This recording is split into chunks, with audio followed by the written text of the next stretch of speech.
When you get to 51%, everything changes. Hi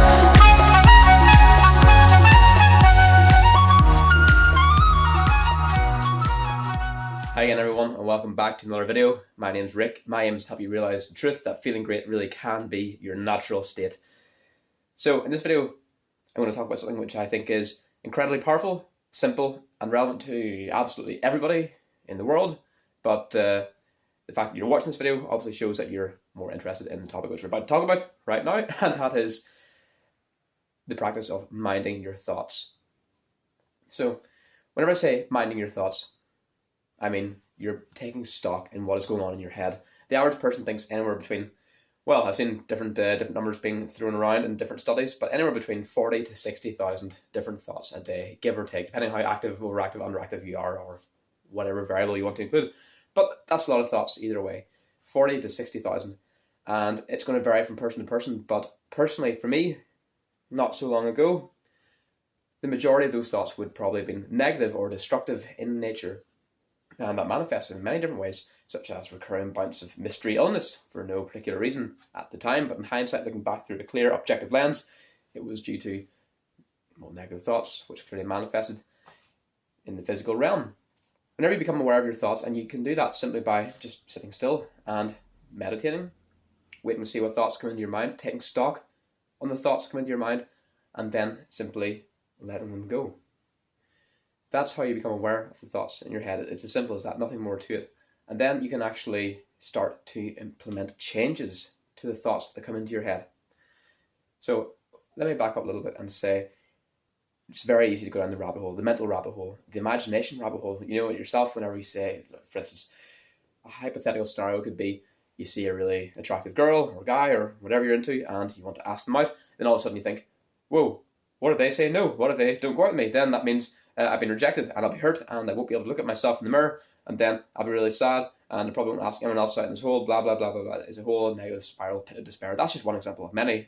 I know I've fallen prey to it more times than I would care to admit, but that's just one. So thoughts can be like weeds. One thought takes root, and that could be the thought of being rejected, and then it sits there and then it grows roots and spreads more seeds, gets deeper, and creates other secondary thoughts arising from that one original thought. The trick is to root that seed out before it takes root. Root the seed out before it rip that seed out before it takes root.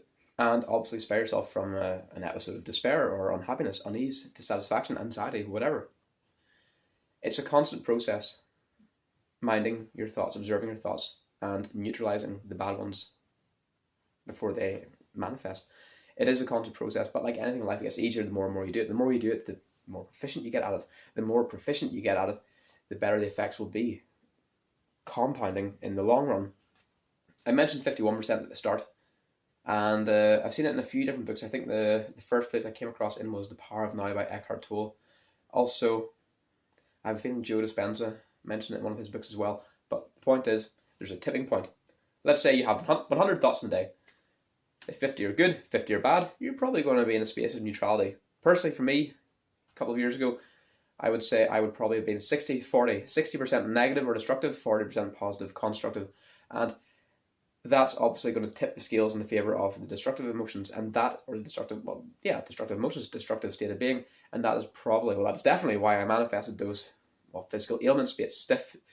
I had some back stiffness, I had joint pain occasionally, and that could be related to some training injuries as well, gym training more than likely, but I experienced repeated bouts of a mystery illness, which I could not find the source of for a long time. GPs were no use.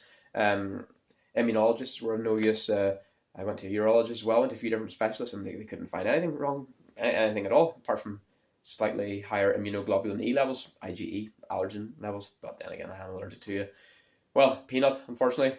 I've always wondered what a salt peanut tastes like, but I'll probably never know. Anyway, that's not the point. The point is, whenever you get the scale of thoughts, or the ratio of thoughts, to tip in the favour or on the side of positive or positivity or constructive thoughts, that's when basically good things start to compound. Your health will improve, because a positive mindset produces positive emotions in the body, which in turn promotes coherence within the body on a physiological level as well. In fact, again, it's Joe Dispenza who has proven in his own research that positive emotions and a positive state of being actually optimizes or enhances the health of the DNA and the outer health and appearance of patients, i.e. it would be more vital, more virile, better metabolism, more controlled heart rate, lower blood pressure, better sense of well-being. And on the other hand, the negative emotions created the opposite, the other side of the coin: higher blood pressure, higher cholesterol, reduced sense of well-being, pale, blotchy skin, hair loss in some cases as well, and just general sense of malaise and unwellness. So everything is related to everything. Thoughts are related to your emotions, and emotions are related to your thoughts. They actually form a feedback loop. Positive thoughts create positive emotions in the body. Positive emotions create positive thoughts. And likewise, with negative thoughts, it's the same thing. Whenever you tip your thoughts in favour of positivity, i.e. 51% or more of them are of a positive or constructive nature, you will see magic start to happen. Almost literal magic, like I was just saying. Your health will improve. You'll be more optimistic in general. Synchronicities will start appearing more often as well. That's where things appear to happen coincidentally, but it's a wee bit more than that. A synchronicity is like a coincidence, but there is a significant reason or relevant reason behind, or connection behind the occurrence. Things will start to fall into place, and then the more good things happen to you, the more they will come to you. It's basically the law of attraction, the law of momentum, the law of gain. Like attracts like, apart from electricity, where opposites attract, but this isn't electricity. This is magic. But it's as simple as that: becoming aware of your thoughts. Becoming aware of your thoughts, and then choosing to root out the negative thoughts before they take seed and sprout other negative thoughts, destructive thoughts. Replace them with a positive one. It requires constant mindfulness, but it will get easier the more and more you do it. Like anything, the more you do, the better you get. The better you get, the more return and gains you get.